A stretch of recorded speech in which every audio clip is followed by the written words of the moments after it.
परमेश्वर के पवित्र नाम की स्तुति हो। अभी मैं आप लोगों के बीच में इस रिधि से आकर वचन बांटना, साथ ही साथ संगति, अभी जो गीतों के द्वारा सचमुच में आनंदित हो रहा था प्रभु में। हम इस बात को याद करते हुए प्रभु की महिमा कर सकते हैं कि प्रभु ने हमको धोकर शुद्ध कर दिया। प्रभु की महिमा है, प्रभु की दया है, प्रभु की चुनाव है। प्रभु ने हमको चुन लिया सृष्टि से पहले ही। प्रभु यीशु मसीह में हम पतरस की पत्री से वही बात पढ़ रहे थे। आज भी प्रभु हमें सहायता और मदद करें। आइए छोटी सी प्रार्थना करें। स्वर्गीय पिता परमेश्वर, हम अपने आप को आपके श्रेष्ठ हाथ में सौंपते हैं। आज भी प्रभु जो अवसर आपने हमको दिया उसके लिए धन्यवाद। सचमुच में आपकी महान उपस्थिति, आपके सामर्थ्य और आपके अनुग्रह और पवित्रता को महसूस करते हुए आपकी उपस्थिति में बैठने के लिए, वचन सुनने के लिए प्रभु तो सहायता मदद कर, आपकी आत्मा हमें प्रेरित करें। प्रभु यीशु मसीह के मीठे नाम से मांगते हैं, आमीन। पतरस की पहली पत्री, पहली अध्याय और उसके तीसरी पद तक हम पिछले दिन मनन कर रहे थे।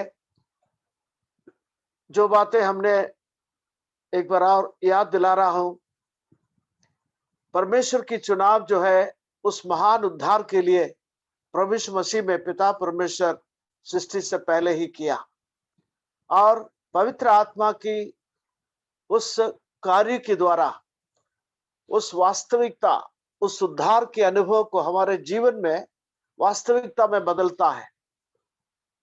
होली स्पिरिट हमारे जीवन में कार्य करते हैं, इसलिए हम महसूस करते हैं कि हमारे पाप धुल गए। प्रभु यीशु मसीह उस महान कार्य को हमारे जीवन में किया है और धन्य आशा हमको दिया है। और यहाँ पर तीसरी पद में उस आशा के बारे में लिखा है, जीवित आशा। जीवित आशा है, एक विशेष प्रयोग है वहां पर। जीवित आशा के संबंध में जब हम विचार करते हैं, वो प्रभु यीशु मसीह के पुनरुत्थान से जुड़ा हुआ है। प्रभु यीशु मसीह मृत्यु से जी उठा और वो आधार है। उस आधार पर आप और हम जीवित हो गया, आप और हम नए जीवन में प्रवेश किया। वो जीवित आशा हमें दिया है। कुरिन्थियों की पत्री में हम ऐसा पढ़ते हैं, अगर प्रभु यीशु मसीह नहीं जी उठा तो हमारा विश्वास व्यर्थ है, हमारी प्रचार व्यर्थ है। पर प्रभु यीशु मसीह जी उठा है, वो है उसका आधार। इस कारण हर एक विश्वासी जो है अपने जीवन में उस जीवित अनुभव को, प्रभु में जीवित हूं।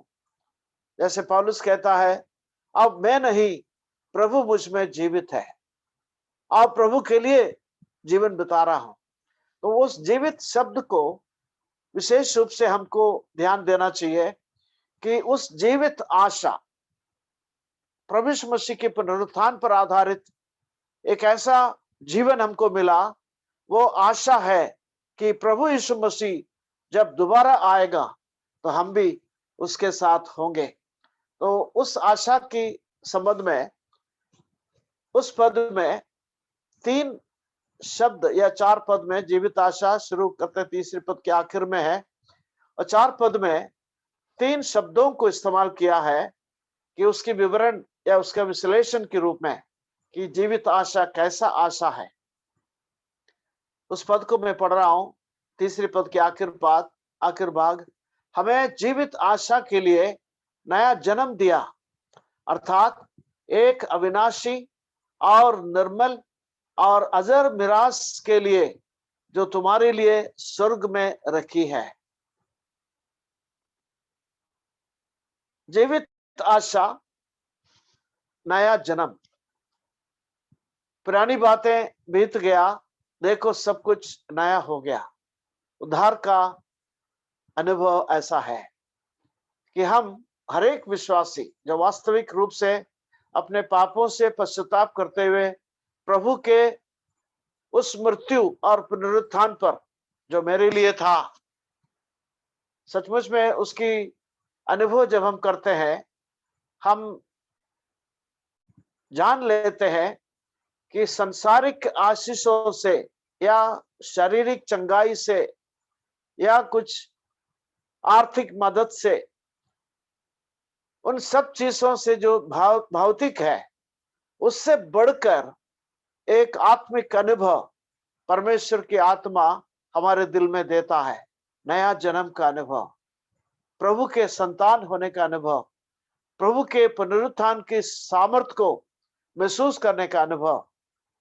और उस अनुभव के बारे में जो शब्द यहाँ पर इस्तेमाल किया गया है वो है 4 पद में, एक अविनाशी और निर्मल और जो बुझता नहीं है। इंग्लिश में लिखा है that fadeth not away। 4 पद में हिंदी में जब पढ़ते हैं, अविनाशी, निर्मल और अजर मिराज, इनहेरिटेंस, अजर मिराज ऐसा लिखा है, जो तुम्हारे लिए स्वर्ग में रखी है।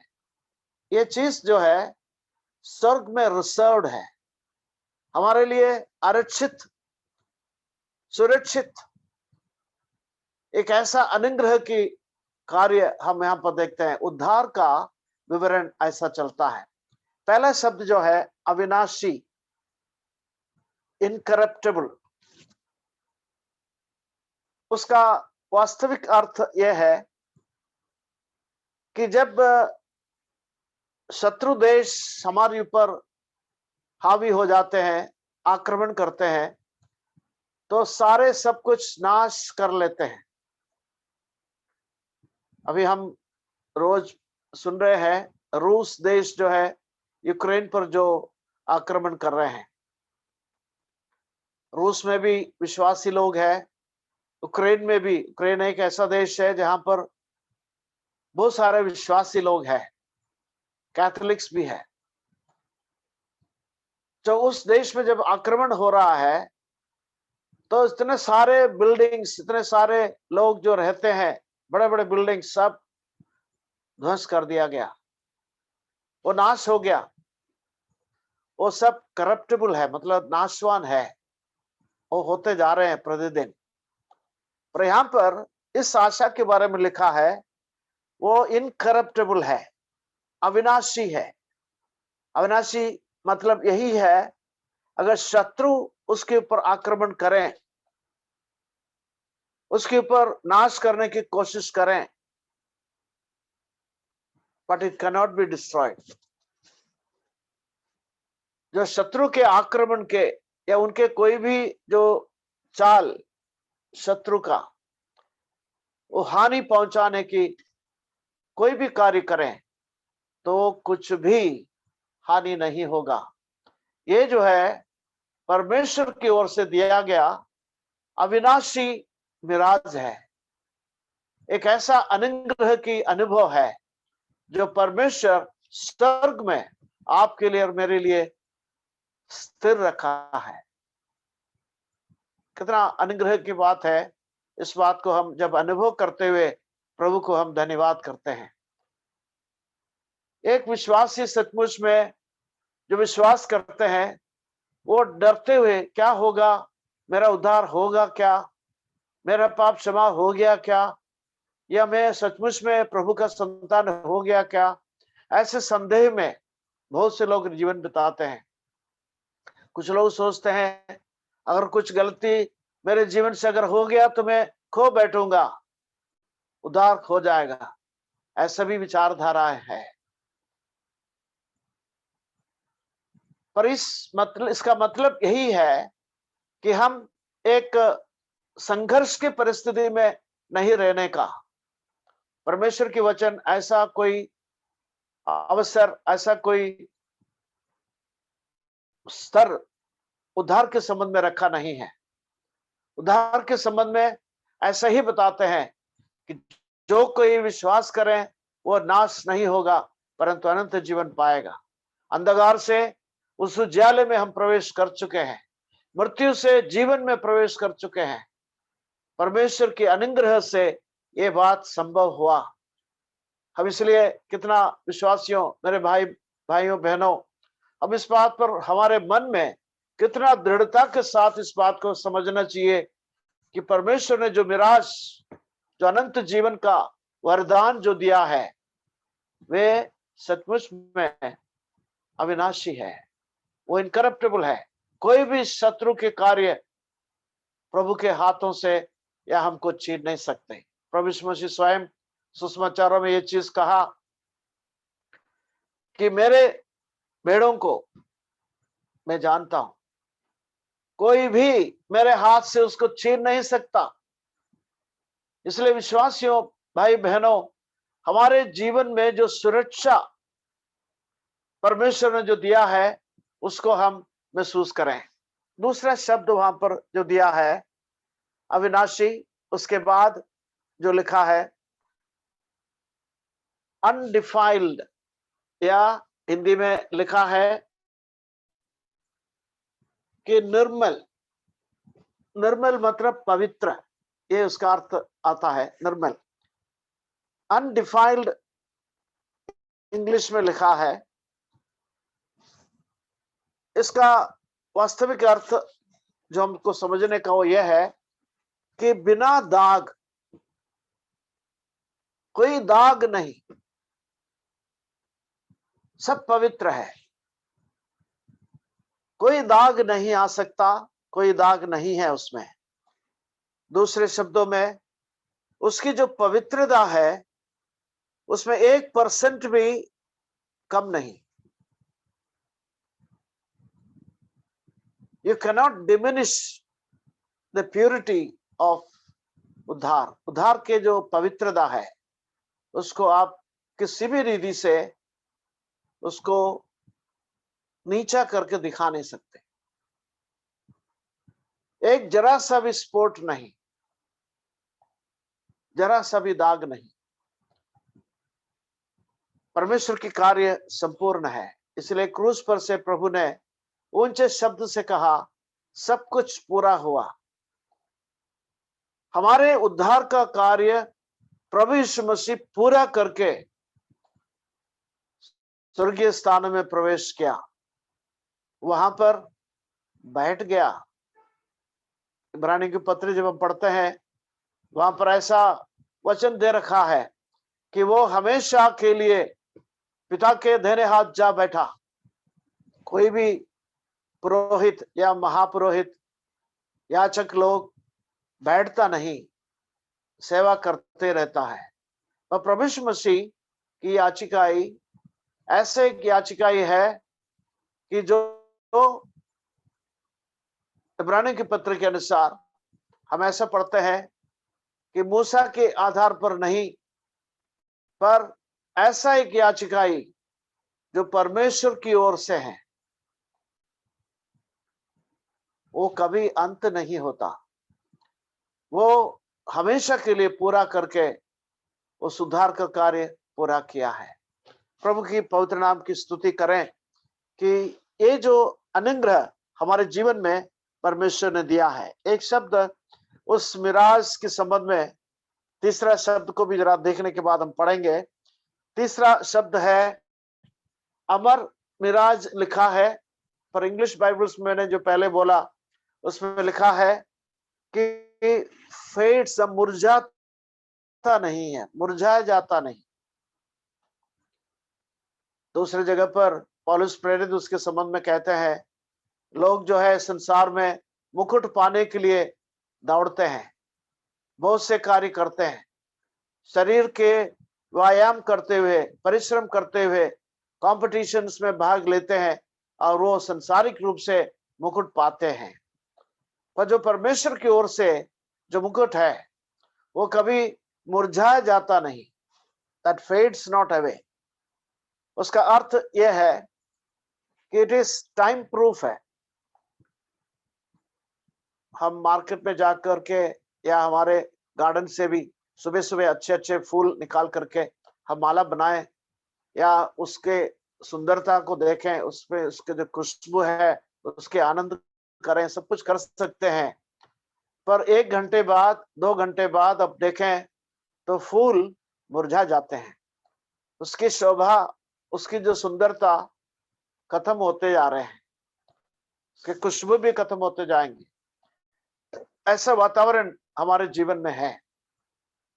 पर यहाँ पर उसके लेखक ऐसे शब्दों का इस्तेमाल करते हैं कि विश्वासी अपने जीवन में उस बात को महसूस करें कि परमेश्वर की ओर से दिया गया ये जो अनुग्रह है, ये मिराज कभी मुरझाता नहीं। टाइम प्रूफ है, समय से कोई हानि नहीं पहुंचता। इट एवर रिमेन्स फ्रेश, हमेशा ताजा रहता है। हमारे दिलों में, हमारे मनों में परमेश्वर की जो अनुग्रह की बातें, कोई भी वेरिएशंस नहीं, कोई बदलाव नहीं है। उसकी कीमत, उसकी महिमा, उसकी सुंदरता, उसकी कार्य, जो जिस रीति से कार्यरत है हमारे जीवन में, उस जरा सा भी मुरझाता नहीं। कितना धैर्य के साथ हम उस बात पर भरोसा के साथ विश्वास कर सकते हैं। परमेश्वर की उस महान वरदान जो है, जो मिराज इनहेरिटेंस परमेश्वर ने जो हमको दिया है, वो अविनाशी है, पवित्र है, निर्मल है। निर्मल मतलब एक और शब्द उसमें जोड़ सकते हैं, दाग नहीं। जब हम कहते हैं निष्पाप है, निष्कलंक है, कोई दाग नहीं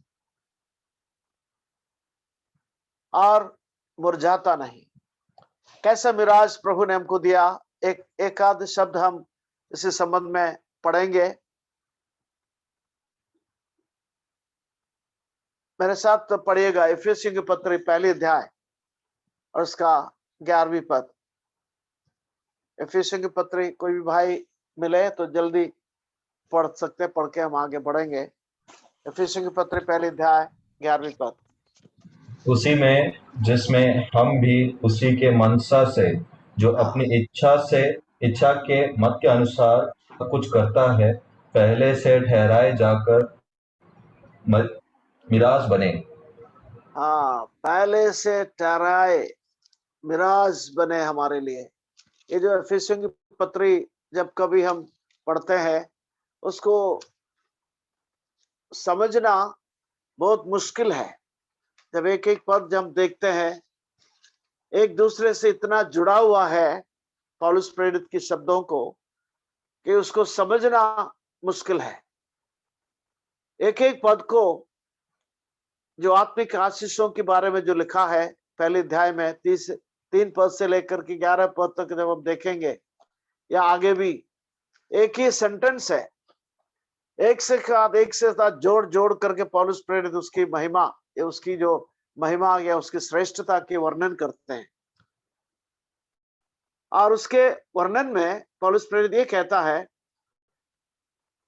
परमेश्वर ने बहुतायत से अनुग्रह हमारे ऊपर किया है। छुटकारा, प्रभु की क्षमा या अनंत जीवन के बारे में वर्णन है। उसमें लिखा है, हम भी उसी की मनसा से जो अपनी इच्छा के मत के अनुसार सब कुछ करता है, पहले से ठहराए जाकर मिराज बने। तो यहाँ पर जो शब्द पत्रस यहाँ पर इस्तेमाल करता है कि परमेश्वर की पवित्र और पहले की या डिटर्मिनेशन, पहले की ज्ञान के अनुसार, पहले से ठहराया हुआ परमेश्वर की ज्ञान, उसके अनुसार परमेश्वर ने हमको चुन लिया और वो ठहरा दिया कि हम उस मनसा में प्रभु की अनुग्रह को महसूस करें, मिराज बने, इनहेरिटेंस बने, ऐसा करके लिखा है। एक और पद देखिएगा, कोलोसियों की पत्री पहले अध्याय का 12वीं पद। कोलोसियों की पत्री पहले अध्याय का 12वीं पद। और पिता का धन्यवाद करते रहो, जिसने हमें इस योग्य बनाया कि ज्योति में पवित्र लोगों के साथ मिराज में सहभागी हो। यस, यहाँ पर वही चीज बता रहे हैं, पर उसमें एक दो कनेक्शंस, उसके जो संबंध है उसको जोड़ के बताते हैं। यह है पवित्र लोगों के साथ, हम अकेले नहीं, पवित्र लोग, जो बुलाए गए लोग, उनके साथ परमेश्वर इस मिराज को, इस महान अनुग्रह को हमारे जीवन में उद्धार दिया है। प्रेरितों के काम 26 अध्याय की 18वीं पद भी जरा से पढ़ें।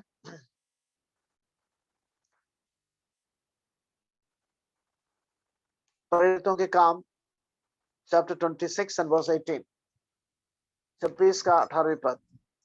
कि तू उनकी आंखें खोले कि वे अंधकार से ज्योति की ओर और शैतान के अधिकार से परमेश्वर की ओर फिरे, कि पापों की क्षमा और उन लोगों के साथ जो मुझ पर विश्वास करने से पवित्र किए गए हैं मीरास पाए। मिराज पाए। यहाँ पर थोड़ा सा अच्छा वर्णन वहां पर देता है।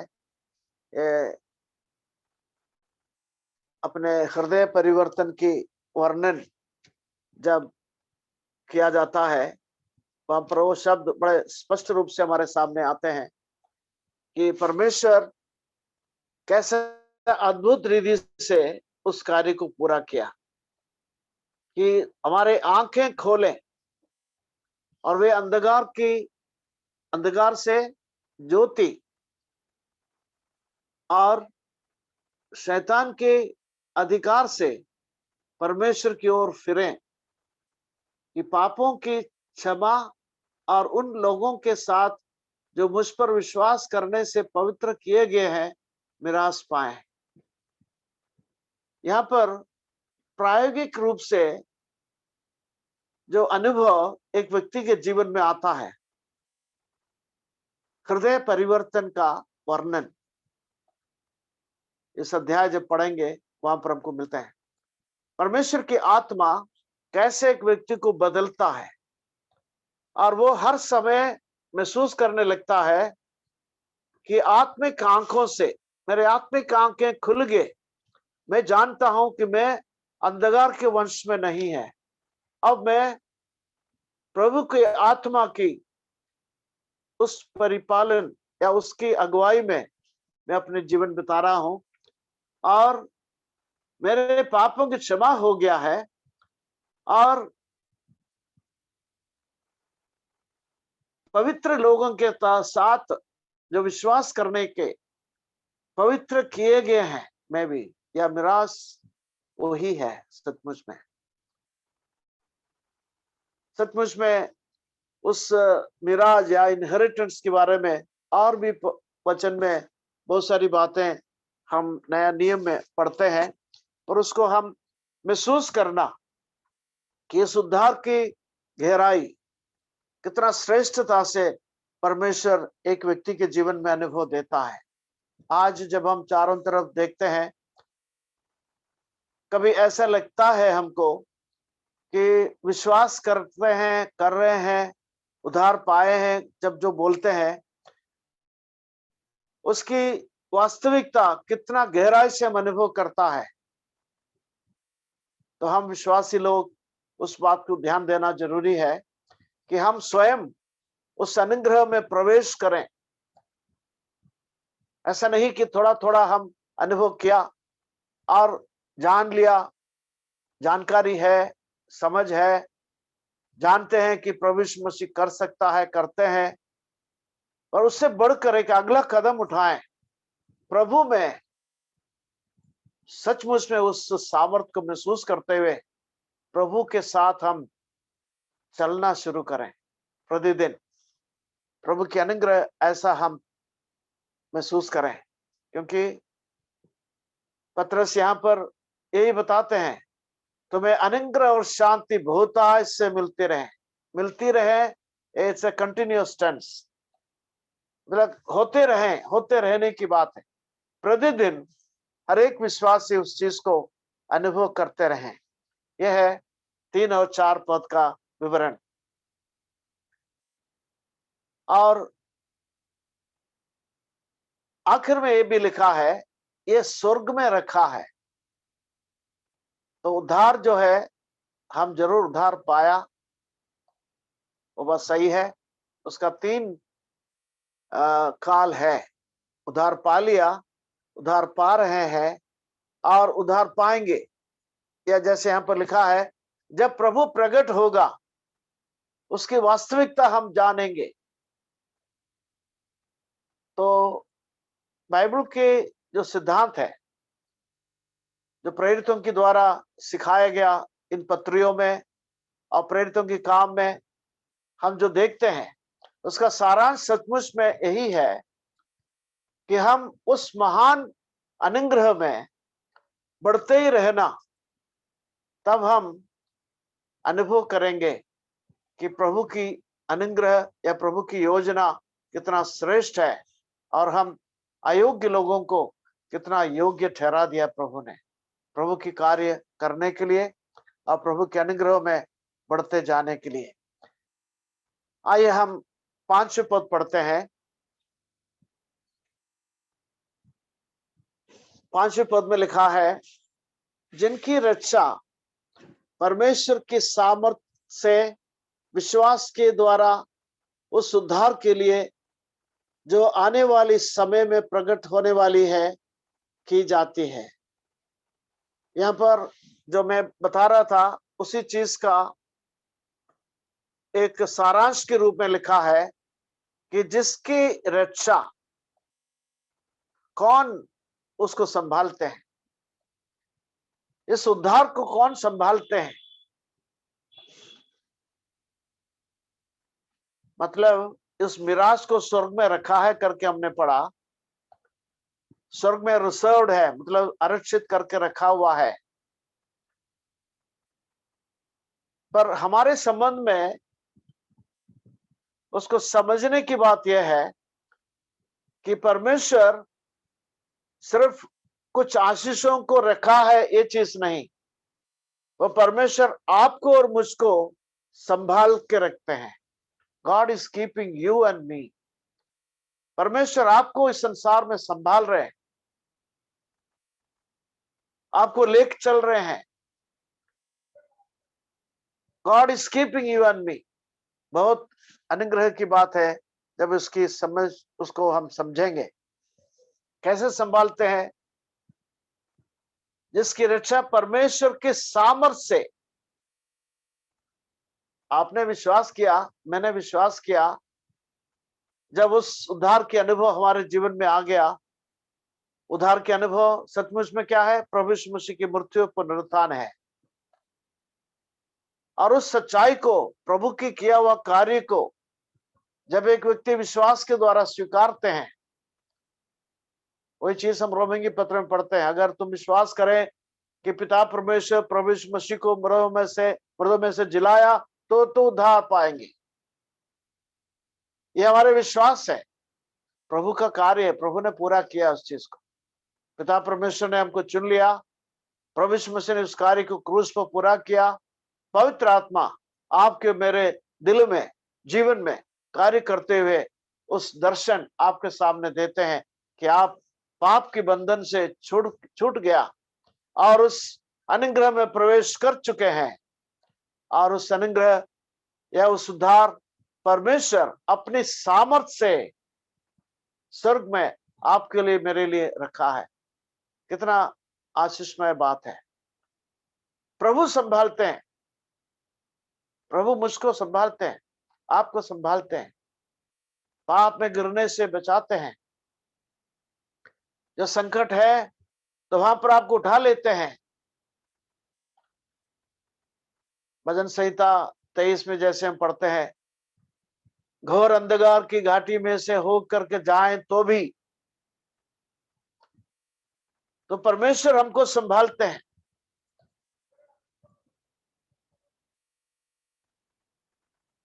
जो पिलग्रिम प्रोग्रेस करके उसके बारे में हम जानते हैं, जो किताब जॉन बेनियन ने लिखा, उसका एक पोस्टर कभी कभी प्रिंट में आते हैं, शायद आपने देखा होगा।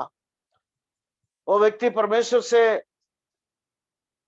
एक ऐसा शिकायत करते हैं, प्रभु जब हम एक साथ में आपके साथ चल रहे थे तो आगे जाते हुए दोनों के पैर उसके निशान में देख रहा था, और थोड़ी देर के बाद एक ही व्यक्ति का निशान दिख रहा है, आप मुझे छोड़ के चले गए, क्यों आप मेरे संग नहीं थे क्या? ऐसा पूछता है। तो प्रभु उनसे बात करता है, कहते हैं उस पैर के निशान को ध्यान से देखो। किसका निशान है वो? वो मेरे पैर का निशान है। जब संकट से तुम जा रहा था, आंसू था तुम्हारे जीवन में, संकट से जा रहा था, मैं तुम्हें संभाल रहा था, मैं तुम्हें उठा लिया मेरे हाथों में। परमेश्वर की आशीष और अनुग्रह ऐसा है, यूहन्ना सुसमाचार में भेड़ों के समान या भेड़ों की संबंध में जो लिखा है, तो उस चरवाहा जो है हर एक भेड़ों को संभालते हैं। उनकी स्थिति, उनकी परिस्थिति, उनकी कमजोरियां, उनकी बीमारियां, उनकी आवश्यकताएं सब जानते हैं। हमें संभालते हुए उठा लेता है, हमें अनुग्रह की कार्य हमारे जीवन में प्रकट करते हुए आगे जाने के लिए सहायता और मदद करता है।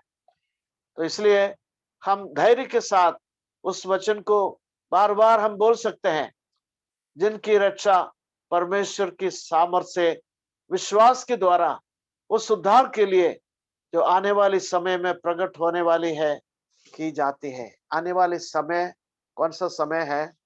वो समय की बड़े अर्थ है। आने वाले समय कौन सा समय है?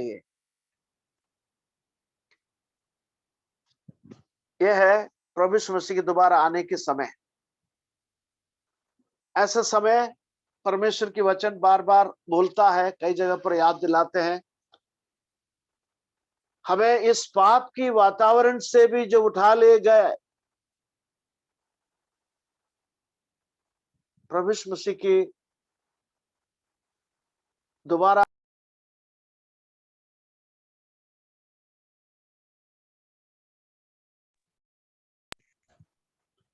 ऐसा अनुग्रह की बात है कि परमेश्वर ऐसा सामर्थ के साथ हमारे जीवन में कार्य करेगा। प्रभु हमारे जीवन में अगुवाई करता है। आइए हम उस पद को आगे पढ़ते हैं। 6 और 7 पद पढ़ते हैं। एक ऐसा वातावरण में, हालांकि उद्धार की गहराई के बारे में बता दिया, हमारे लिए स्वर्ग में रखा है ये सब बता दिया, पर वो बोलता है कि इस संसार में जब हम रहते हैं, हमारी नजरिया कैसा होना चाहिए, क्या अनुभव से हो करके प्रभु हमको ले चलता है, उसका एक सुंदर वर्णन हमको वहां पर मिलता है। 6 और 7 पद पढ़ेंगे। इस कारण हमारे लिए स्वर्ग में रखा है, प्रकट होने वाला है, प्रभु दोबारा आने वाला है, तब इसकी महिमा संपूर्ण रूप से महसूस करेंगे। ये सब चीजें बोल दिया। उसके बाद कहता है, इस कारण तुम मगन होते हो, यद्यपि अवश्य है कि अभी कुछ दिन के लिए नाना प्रकार की परीक्षाओं के कारण दुख में हो, और ये इसलिए है कि तुम्हारा परखा हुआ विश्वास, जो आग से ताए हुए नाशवान सोने से भी कहीं अधिक बहुमूल्य है, यीशु मसीह के प्रकट होने पर प्रशंसा और महिमा और आदर के कारण ठहरे। तो प्रभु यीशु मसीह के दोबारा आने के बारे में बता दिया, और उसके बाद बोलता है वो आपका निशान होना चाहिए। क्या है? प्रभु की दोबारा आएगा, ये आशा आपके लिए निशान। आप उसकी ओर देखो, प्रभु आएगा, तब तक इस संसार में आपके लिए क्या होगा, हमारा मसीह अनुभव क्या है? हम मगन होते हैं, हम प्रभु में आनंदित होते हैं।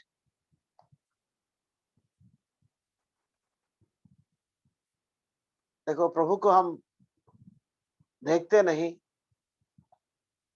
प्रभु की आवाज हम जानते हैं प्रभु के वचन से। मतलब उस उदाहरण को, उस बात को हम ऐसा समझ सकते हैं कि जी उठने के बाद प्रभु यीशु मसीह तोमा के पास आए थे।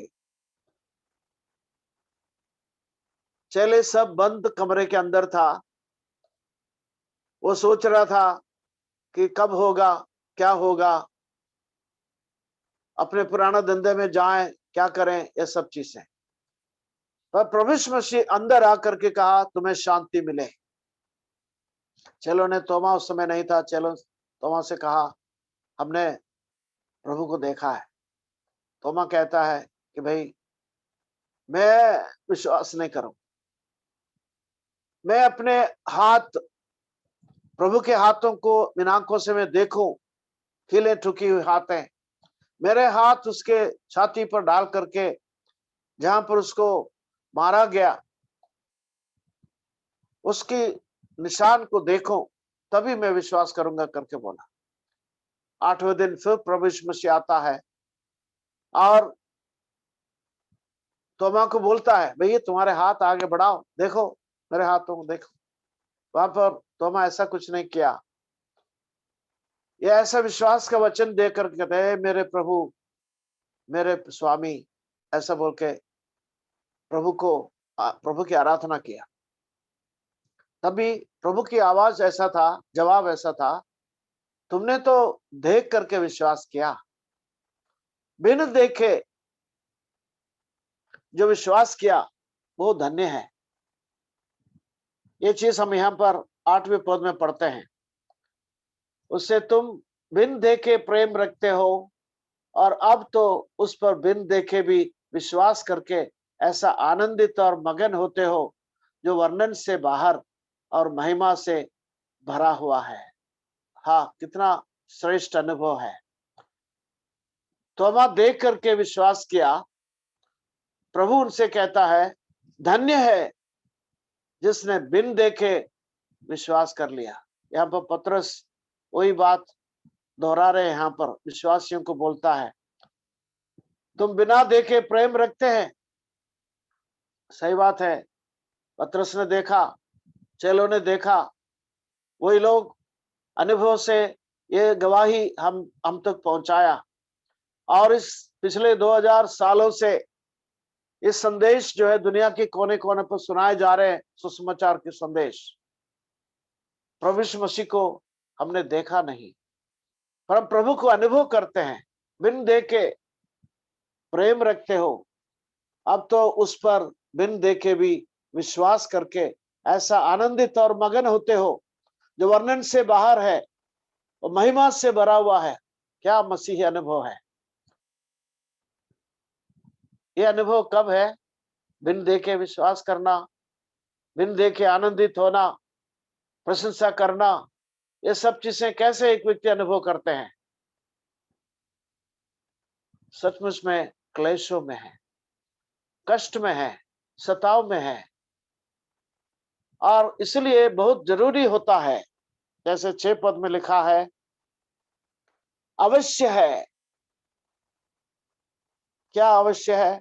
6 पद, इस कारण तुम मगन होते हो, यद्यपि अवश्य है कि अभी कुछ दिन के लिए नाना प्रकार की परीक्षाओं के कारण दुख में पड़े हो।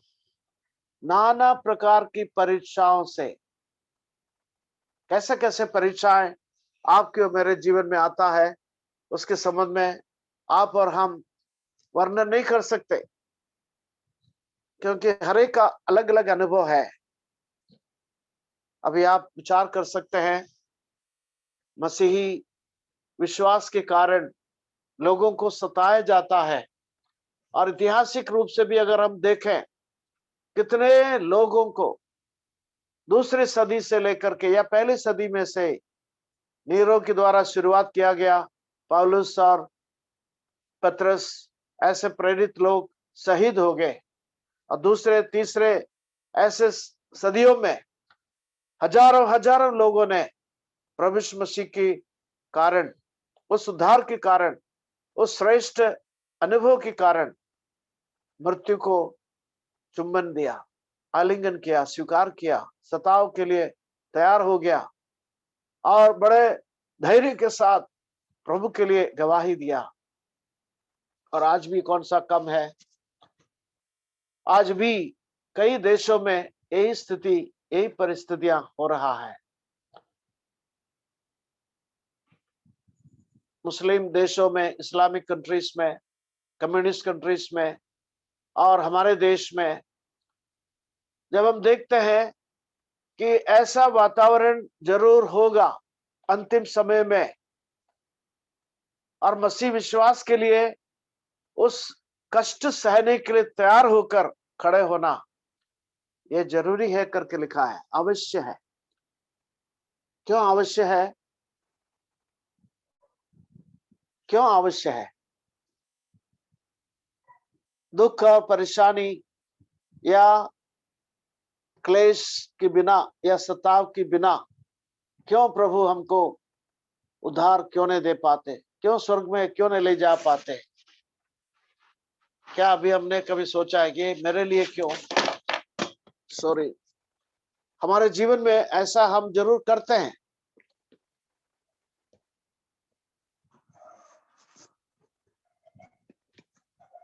मसीह विश्वास में, मसीह जीवन में ऐसा सोच जरूर आते हैं, क्यों प्रभु मेरे को क्यों, मेरे जीवन में ऐसा क्यों? आप में से कोई भी अगर ऐसा कहा है जीवन के अनुभवों को देख करके, मैं आपसे कहना चाहता हूं, परमेश्वर की आत्मा के प्रेरणा से कहना चाहता हूं, आप भागना नहीं, आप ऐसा सोचना नहीं, प्रभु की ओर से हैं। कष्ट, वेदनाएं और क्लेश प्रभु की ओर से हैं। क्यों है? प्रभु परख के देखना चाहता है कि आपके विश्वास वास्तविक है या नहीं, whether your faith is genuine or not। सोने जब दुकान में ले जाते हैं, परखते हैं, उसको पत्थर पर घिस के देखते हैं कि सोना है वास्तव में या नहीं। परखे जाना बहुत आवश्यक है।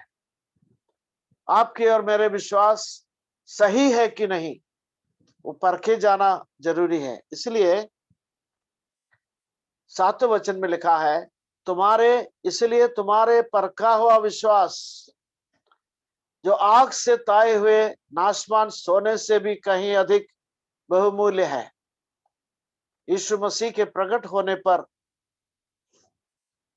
प्रभु जब प्रकट होगा तो आपका ये परखा हुआ विश्वास जो है 3 बातों को प्रकट करेगा। क्या है? प्रशंसा की बात होगा, महिमा की बात होगा और आदर के कारण होगा। प्रभु के सामने आदर और सम्मान और जो रिवार्ड्स, जो हमारे कार्य के लिए रिवार्ड्स देना प्रभु की कार्य है। प्रभु रखा है हर एक के लिए, जो नाश नहीं होता, विनाशी, उस मिराज, उस मुकुट प्रभु हमारे लिए तैयार कर रहे हैं, करके रखा है। उसको प्राप्त करना है तो उस आशा में जीना है। तो इस संसार में दुख झेलना, कष्ट सहना और अपने विश्वास की परिचय देना बहुत बहुत जरूरी है। इसलिए कष्ट आते हैं, दुख आते हैं, तो कभी ऐसा नहीं करना, ऐसा नहीं सोचना कि ये अच्छी बात नहीं है।